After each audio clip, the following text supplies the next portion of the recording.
টিএসসিতে গত 6 দিনে গতকাল রাত 10টা পর্যন্ত আমাদের নগদ অর্থ কালেকশন হয়েছে 5,73,99,690 টাকা। টিএসসিতে গত 6 দিন মানে গত 6 দিনে গতকাল রাত 11টা পর্যন্ত আমাদের নগদ কালেকশন যেটা বুথের মাধ্যমে হচ্ছে সেটি হচ্ছে 5,73,99,690 টাকা। এছাড়াও আমাদের যে মার্চেন্ট অ্যাকাউন্টগুলো রয়েছে বিকাশ, নগদ এবং রকেট, এগুলোর মাধ্যমে আমাদের প্রায় 60 লক্ষ টাকার মতো আমাদের এসছে। আরো বেশি হবে, কারণ হচ্ছে আমরা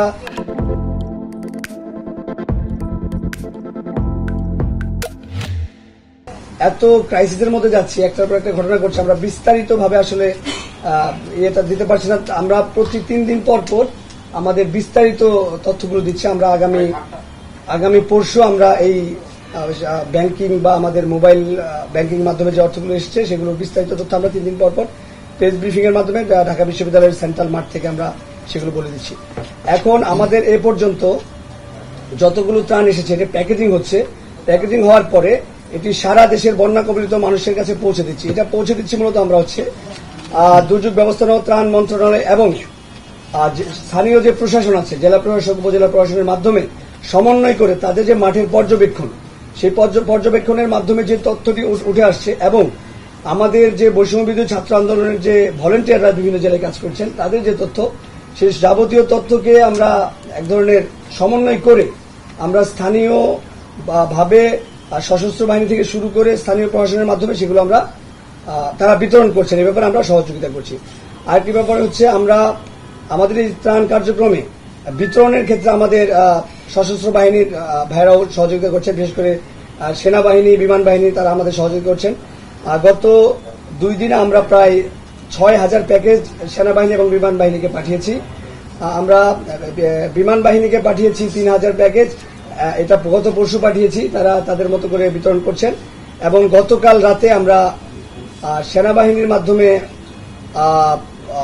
3,000 প্যাকেজ আমরা পাঠিয়েছি। তো আমাদের কার্যক্রম মূলত এই আমাদের প্যাকেজগুলো মূলত এইভাবে বিতরণ হচ্ছে। তো আসলে অনেকে প্যাকেজ এখানে আমাদের এখন যেগুলো চলছে সেগুলোর মধ্যে আসলে মূলত শুকনো খাবারের দিকে আমরা শুকনো খাবারের দিকে মূলত আমরা আহ্বান করেছি। কারণ হচ্ছে যেখানে বন্যা কবলিত অঞ্চল সেখানে আসলে রান্না করা খাবারের আসলে ব্যবস্থা করার সুযোগ নেই। এখানে আমরা প্যাকেজটির ভেতরে রেখেছি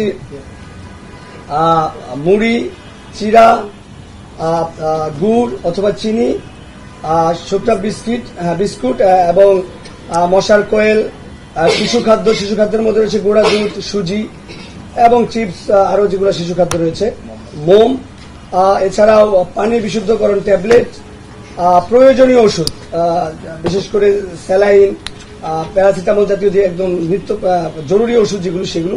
তো আমাদের প্যাকেজের মতো এই ধরনের এবং খেজুর এ ধরনের জিনিস খাদ্য সামগ্রী আমাদের প্যাকেজগুলো করছি। আচ্ছা, প্রশ্নোত্তর পর্ব মনে হয় একটু সবার বক্তব্য শুনে তারপরে এরপরে হচ্ছে আমরা আরেকটি কর্মসূচি গত পরশু ঘোষণা করেছিলাম, যেটি হচ্ছে যে জায়গাগুলো থেকে পানি নেমে যাচ্ছে সেখানে আসলে শুকনো খাবার দিয়ে তো চলবে না দীর্ঘদিন। সেখানে আমরা আসলে গণ রান্না কর্মসূচির ঘোষণা দিয়েছি। কিন্তু আমাদের এই নানান জটিলতায় বা এই যে অস্থিরতা চলতেছে, আপনারা দেখতেছেন নানাভাবেই আমাদেরকে ষড়যন্ত্র করা হচ্ছে, সেই জায়গা থেকে আমরা এই জিনিসটাকে গুছিয়ে উঠতে পারছি না। এবং স্থানীয় প্রশাসন আসলে এই ব্যাপারে খুব বেশি আমাদের ইতিবাচক সাড়া দিচ্ছেন না, কারণ তাদেরও এখানে ক্রাইসিস রয়েছে। তো এই জন্য আমরা আপাতত শুকনো খাদ্যের যে কর্মসূচিটি সেটি চলমান, কিন্তু আমরা পরবর্তীতে গণরান্নার যে কর্মসূচি সেটিতে আমরা শীঘ্রই যাব। কারণ হচ্ছে আশ্রয় কেন্দ্রগুলো যখন ঠিকঠাক মতো রান করবে তখন আশ্রয় কেন্দ্রগুলোতেই আমরা প্রতিদিন প্রায় 4 লক্ষ মানুষের রান্না করা খাবারের ব্যবস্থা আমরা করব এবং এটা দিনে 2 বেলা আমরা করার করেছি। এখানে আমার খাবার সামগ্রীর মধ্যে যে একদম বেসিক যে খাবারগুলো, চাল, ডাল, এগুলো আমরা কালেক্ট করছি। আমি আপনাদের মাধ্যমে বলে দিচ্ছি, সেগুলো হচ্ছে চাল, ডাল, তেল, পেঁয়াজ, লবণ, আলু, অর্থাৎ একদম বেসিক যে খাদ্য সামগ্রী সেগুলো আমরা গ্রহণ করছি। আরেকটি বিষয় আমি বলতে চাই, টিএসসিতে আসলে টিএসসি 3টি জায়গায় কাজ হচ্ছে, টিএসসিতে, ডাকসু ক্যাফেটেরিয়ায় এবং জিমনেশিয়ামে। এখানে জিমনেশিয়াম যেটা আছে সেন্ট্রাল ফিল্ডে, সেখানে হচ্ছে স্টক করছি, যে খাবারগুলো আসছে সেগুলো স্টক করছি। আর টিএসসি এবং ডাকসু থেকে এই খাবারগুলো সারা দেশে ট্রাকে করে চলে যাচ্ছে আর বিতরণের জন্য। আর আরেকটি ব্যাপার হচ্ছে, আমি ক্লিয়ার করছি, আমরা আসলে ত্রাণ সামগ্রীর ভেতরে কাপড় চোপড় এক ধরনের আধিক্য দেখেছি। এটি হচ্ছে আমরা শুরুর দিকে বলেছিলাম, কিন্তু পরবর্তীতে এটা আমাদের জন্য এক ধরনের সংকট তৈরি করেছে। মানে টিএসসিতে কোনো মালামাল নেই এখন পর্যন্ত, খুব বেশি মালামাল আমাদের স্টকে নেই, কিন্তু টিএসসির বাইরের অংশে এত পরিমাণ কাপড় চোপড় একদম স্তূপ জমে গেছে, যার কারণে অনেকে ভুল বুঝছে যে আমরা মনে হয় খাদ্য সামগ্রী রেখে এগুলো বিতরণ করছি না। আসলে এগুলো খাদ্য সামগ্রী না, একই প্যাকেটে সেগুলো হচ্ছে কাপড় চোপড়। তো আমরা এগুলো দ্রুতই সরিয়ে ফেলার চেষ্টা করছি, এবং পরবর্তীতে যখন কাপড় চোপড়ের দরকার পড়বে এবং কাপড় চোপড় রিলেটেড অনেক এনজিও বা অনেক সংগঠন কাজ করছেন, তাদেরকে আহ্বান জানাবো, আপনারা দয়া করে আমাদেরকে এই ব্যাপারে সহযোগিতা করুন।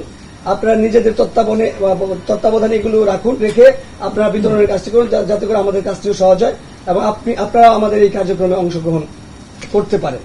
তো এই ছিল মোটামুটি আমাদের বৈষম্য বিরোধী ছাত্র আন্দোলনের পক্ষ থেকে যে গণত্রাণ এবং নগদ অর্থ সংগ্রহের যে কার্যক্রম, সেটি।